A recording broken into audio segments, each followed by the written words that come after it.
Halos isang oras pa lang nang magbukas sa isang electric company sa Cagayan de Oro City nang magkakasunod na pumasok ang lalaking nakaputing t-shirt at dilaw na polo shirt. Welcome back. The Philippines is doing great thanks to strong growth and a credit upgrade, but the government now faces a challenge in sharing those benefits with the poor. Sa ilalim ng pinakabagong programa ng gobyerno, wala nang babayaran pa sa pagpapa-ospital ang mga Pilipino mula sa pinakamahihirap na pamilya. We go back to our top story. Various workers groups are in Mendiola where they're holding protest actions to mark Labor Day. Almost perpetual call for an increase in minimum wage for all workers. The minimum wage is the lowest daily, hourly, or monthly remuneration that employers may legally pay to workers, or to put it shorter, it is the lowest wage at which workers may sell their labor and services. Yung Ibon Foundation bilang NGO na maliit, na kaunti ng rekurso, umaasa din kami sa government statistics para sa data gathering. Yung datos ay datos, pero nag-iiba kasi yung conclusion batay sa pag-analyze ng datos na yun. Sa tansya ng ibon ngayon, mga 1,018 pesos ang kailangan ng isang pamilya sa NCR para mabuhay ng desente. Yung datos na yan ay nanggaling sa original data ng NWPC, in-apply lang namin ang inflation rate mula 2008 to take into consideration ng pagtaas ng presyo ng bilihin. NWPC lamang din ang naglalabas naman ng official data sa minimum wage sa Pilipinas. So right now, sa huling wage order ng gobyerno, 456 pesos ang minimum wage sa NCR. Napakalayo ng minimum wage na 456 pesos doon sa kinakailangan ng isang pamilya na 1,018 pesos. Hindi po maabot ng kalahati. Konklusyon namin sa Ibon, napakalinaw. Kulang na kulang ang minimum wage para mabuhay ang desente at may responsibilidad yung gobyerno na itaas yung minimum wage para mas ma-raise standard of living ng mga manggagawa sa Pilipinas.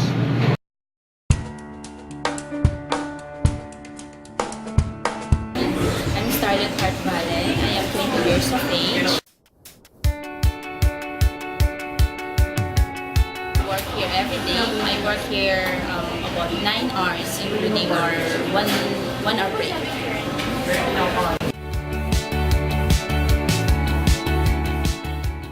Yes, it is.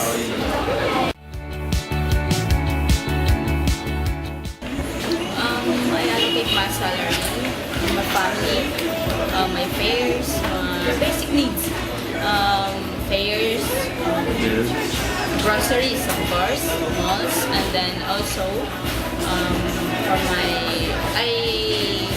I save 10% for my savings, and also I leave it for church offerings. Does it include the bills? Yeah, bills, rentals of our house, and then for the study of my younger sister. Yeah, I support her that.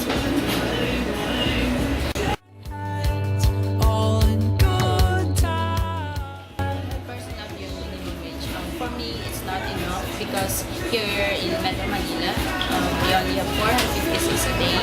And of course, I live far from here, so I travel every day back and forth. And then there's a lot of expenses for me. So 456 a day is not. I want the minimum wage to be increased because here in Metro Manila, it's a high cost rate. Because 456 a day is not enough for me. Because of your cost of living? Yeah, cost of living and then the expenses. So if you will calculate it all a day, so my salary will turn into negative. Negative. Yeah. So I can't save. Because of the personal things, the bills, the rent. Of course, yeah. Because you want to be all. 500. That will happen to me. That will be a very big help because I can save more money. I can have allowance to myself for my let's say trip tour. Yeah. And then I can give my sister higher salary, higher allowance. And then also can buy things that I want for myself. Gadgets, like, yeah. 44 pesos, there's a lot of things that we can buy. So we're ready for that one. 426 pesos ang minimum wage ngayon sa Metro Manila.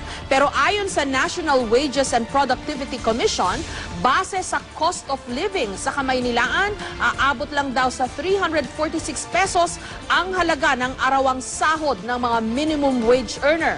Kaya naman ganun na lang daw ang paghigpit sa sinturon ng mga manggagawa para mapagkasya ang kanilang sahod. May report si Steve Dailisan. Bihira raw sumagi ang salitang pahinga sa security guard na si Judito Embog. Ang minimum wage na 426 pesos o mahigit 8,000 piso na tinatanggap niya kada buwan para sa mahigit 20 araw na pagtatrabaho, kulang na kulang daw para buhayin ang 6 na miyembro ng kanyang pamilya. Kaya ang 2 araw na rest day, pinapasukan na rin niya, nag-overtime pa. Kinuwenta namin ang buwan ng gastos ng mag-anak ni Judito. Otomatikong ibinabawas ng kumpanya ang kontribusyon niya sa pag-ibig, PhilHealth at loan sa SSS. Kaya ang malinis na sinisweldong naiuwi niya, aabot sa halos 13,000 piso kada buwan. 7,750 para sa pagkain, 2,000 para sa kuryente, 500 pesos sa tubig, 1,350 pesos ang pasahe niya sa trabaho, at 2,520 pesos naman para sa baon ng kanyang 4 na anak. Suma total ng gastusin, mahigit 14,000 piso. Kulang sa sinasahod niya. Sa totoo, wala akong naipon eh. Wala. Bali, kumare. Kaso, hindi. Kailangan natin pang-araw-araw eh.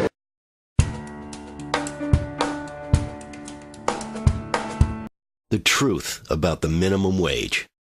The minimum wage is supposed to help the poorer, less skilled, and younger workers in the economy, but it doesn't. It gets them fired. Employment happens as a result of human choices. For example, let's say some kid named Jimmy knocks on your door and wants to know if you can mow your lawn.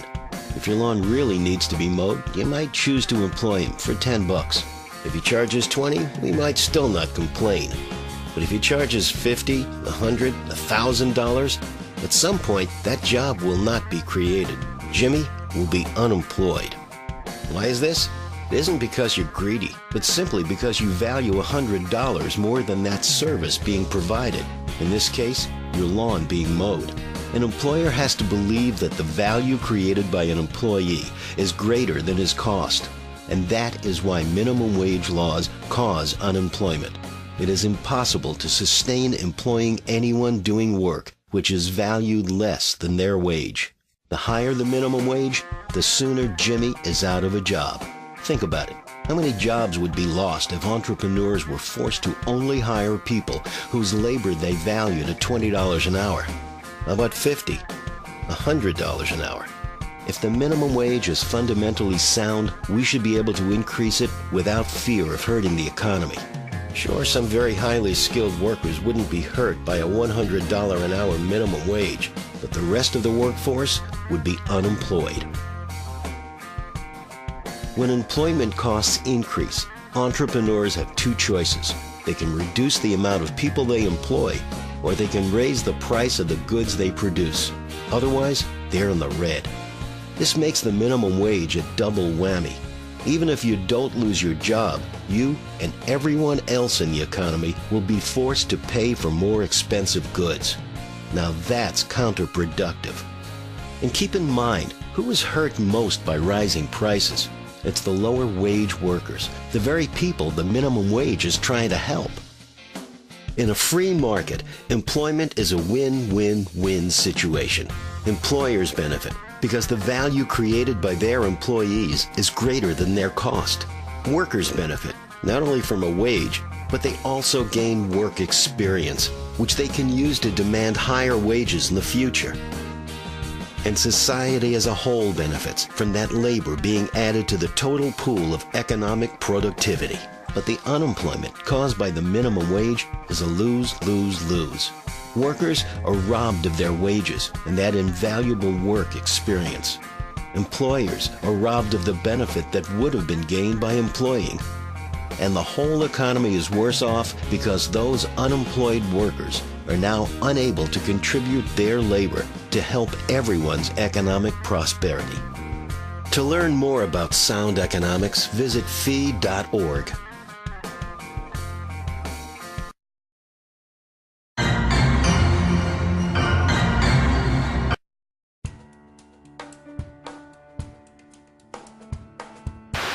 The business is about retail store of musical instruments.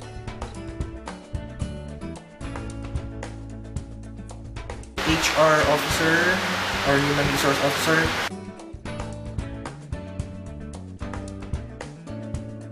Be about 150.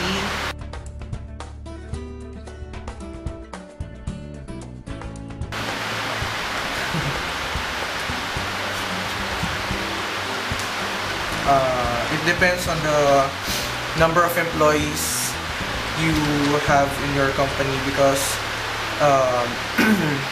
minimum wage is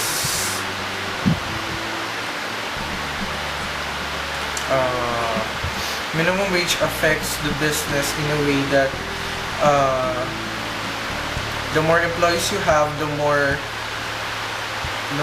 people you have to pay for minimum wage, and then it serves that the business or the brand should accumulate the sales that should fit or more or less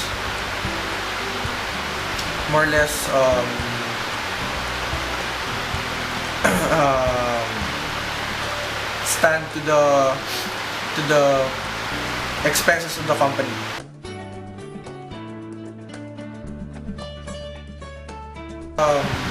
It would generate more sales because the expenses for the employees to be paid will be lessened.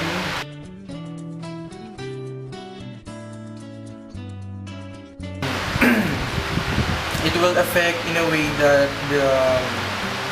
the budget for the development of the business will be allocated to the wage of the employee because we need to abide to the rule of the minimum wage of the law.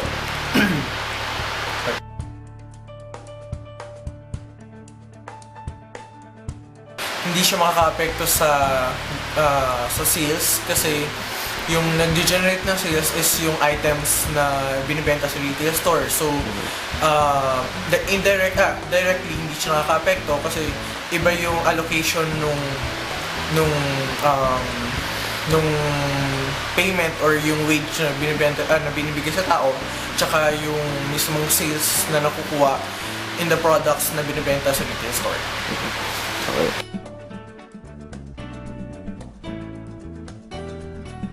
Yung pagdating sa employment, okay. Well, it affects the minimum the employment procedures kasi syempre yung company tinitignan muna nila kung pasok sa budget yung i-hire nilang tao kasi syempre kung mas mataas yung minimum wage at hindi magiging fit doon sa budget for the employees na kayang i-manage ng kumpanya, syempre magbabawas sila ng tao. So,